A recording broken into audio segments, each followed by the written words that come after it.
The hike to Sky Pond in Rocky Mountain National Park is one of the most adventurous hikes I have ever done.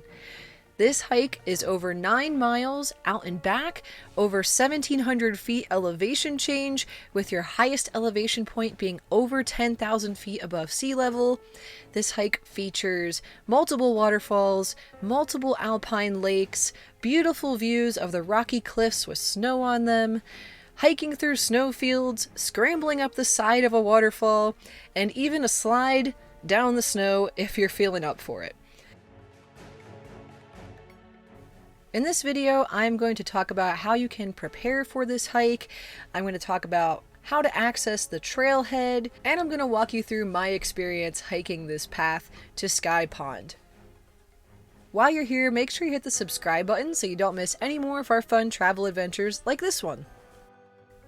If you want to hike to Sky Pond, you're first going to need an entry pass into Rocky Mountain National Park. You can find more information about this on the website. I have a link for that in the description under this video. But for the 2022 season, Rocky Mountain National Park required a permit to enter the park. You had to reserve that online in advance, and you need to make sure you are making your reservation for Rocky Mountain National Park plus the Bear Lake area. This trailhead, the Glacier Gorge trailhead, is in the Bear Lake area, so you need access to that to be able to hike up to Sky Pond. Once you get to the Bear Lake area, I recommend parking at the large park and ride parking lot and then riding the free shuttle from that parking lot over to the Glacier Gorge trailhead. There is a parking lot at the Glacier Gorge trailhead. It doesn't hold that many cars, and it does fill up very early in the morning, so I recommend just parking at the park and ride and taking the shuttle right over to the trailhead. The start of the hike from the Glacier Gorge trailhead is relatively easy. There are some moderate hills, but nothing too strenuous at the beginning there. The path starts a little bit wider and then starts to get more narrow with some steps, and you'll be walking on a little bit of rock here and there as you're going up the trail as well. After walking for about 3/10 of a mile, you'll come to a junction intersection at the trail, and you're going to make a left to continue your route up to Sky Pond. You'll continue along that path. There's another little Y in the trail, just stay to the left again. And after hiking about 1 mile, you'll make it to a viewpoint of Alberta Falls. This is the first waterfall you're going to see on this hike. It's a beautiful waterfall. You don't get a full front-facing view of it, but it's still pretty cool to see from that side angle, and then you can see the gorge and the water rushing down as well.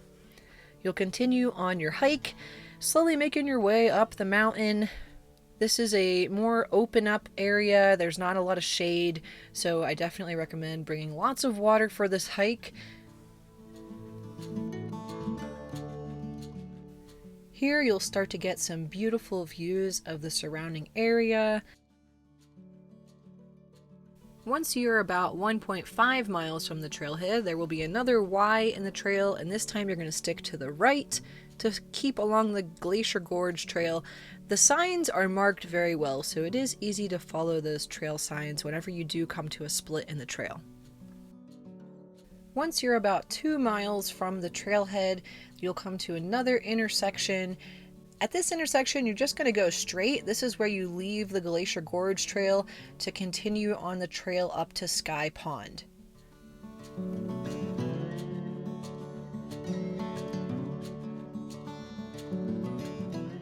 You'll continue along this path, going back and forth through the forest, making your way uphill at a moderate rate until you come to the lock.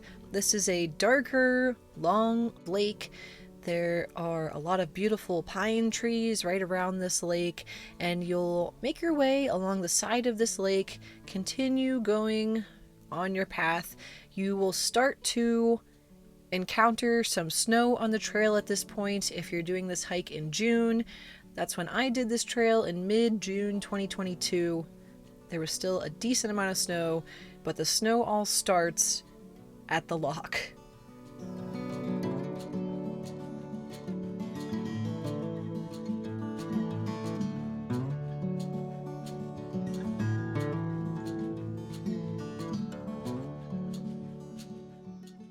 After the lock, you'll continue hiking through the forest for a bit, and then it starts to open back up. You'll hike over some smaller snowfields. Then you'll get to a ginormous snowfield. This is where I think your hike is going to be a little bit safer and easier and more time efficient if you have trekking poles. I did not have trekking poles, and I was very slow on the snow. As the day goes on, the temperature continues to rise and the snow gets more slushy and slippery, and it also starts to cave in more as you are walking on it. So that being said, it may be safer to do this hike earlier in the morning as well. I also saw hikers wearing those snow cleats that you can strap to the bottom of your hiking boots. Those seem to help with traction as well. So if you would like to get those, that might help you out. I have a link for those in the description under this video. But the way I did it, with just my regular hiking boots and no hiking poles, was very slow, and I did a lot of sliding around. So I don't recommend that. Look at this is amazing. But at the top of that snowfield, that's where you'll get your view of Timberline Falls. This waterfall was so amazing to see in June. There was still this massive block of ice and snow that the waterfall had probably like broken off, and it was just like laying there next to the waterfall. That was something I've never seen before. That was beautiful. The views from Timberline Fall are amazing just looking at the waterfall, and then if you turn around, you get this amazing view of the lock down below and all of the surrounding mountains. You can see forever, it feels like. It's such an amazing view. After you get a good glimpse of Timberline Falls, you're going to make your way over to the right side of that waterfall where you have a scramble. The scramble is probably under 100 feet, but it's a pretty good scramble, and if a lot of people are on the trail, it gets kind of clustery here. Once you make it up to the top and back around Timberline Falls, you'll continue on your hike, and you'll come to the Lake of Glass relatively quickly. The Lake of Glass is more beautiful than Sky Pond, in my opinion. I know a lot of people will disagree with me, but I really thought the Lake of Glass was the most beautiful lake on this hike. I will say it was very windy up here when I got to this lake, so it wasn't like a perfect, calm, reflection, Lake of Glass type of thing I would expect, but the lake was still beautiful. The trail is a little bit trickier to follow here, and that's where my All Trails app came in very handy. Some sections of exposed rock that you're hiking on, so it's kind of hard to tell which way the trail leads. And I got off trail somehow. Let me go back to where the trail is on All Trails and look again and see if I can find the path. Yay, I found the trail. Okay, I don't know how I missed that, but it's like you have to go up this little scramble along the side of this rock along the pond, and then that's the trail. Back on trail. After making it past the Lake of Glass, walk over to Sky Pond. Sky Pond is pretty awesome once you get there. The rock formations right around this lake, this is like a cirque, so there are rocks all around you basically, except for like the one way you came up, and the rocks are incredible to look at. The rocks on the right side of the lake just have these super sharp peaks that look like teeth. That's really cool to see, and it's really quiet once you get up to this lake because not a lot of people make it all the way to this lake.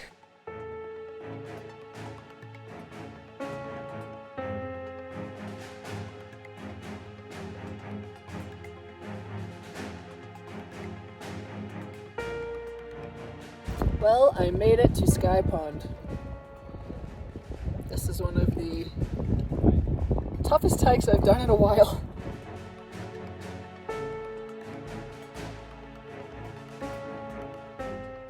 Once you get there, I recommend having a snack, enjoying your time, have some water, give yourself a pat on the back because you just made it up here, and then take a little time to take in the scenery, and then start making your way back down.